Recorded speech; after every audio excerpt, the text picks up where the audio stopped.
ছোট্ট আহমদ প্রতিদিন তার দাদুর কাছে গল্প শোনার জন্য বসত। এক রমজান সে ভুলে গিয়েছিল যে আজ রোজা আছে।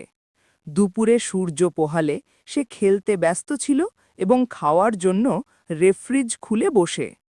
দাদু তাকে দেখলেন, চোখে মৃদু হাসি ও শাস্তির ছায়া মিশ্রিত।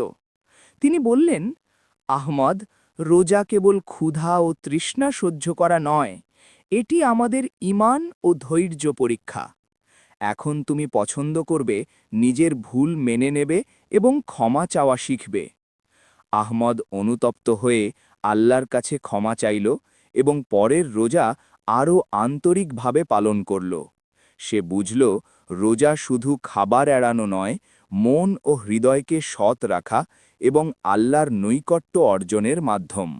এরকম আরো প্রয়োজনীয় ভিডিও চাইলে লাইক আর সাবস্ক্রাইব করুন।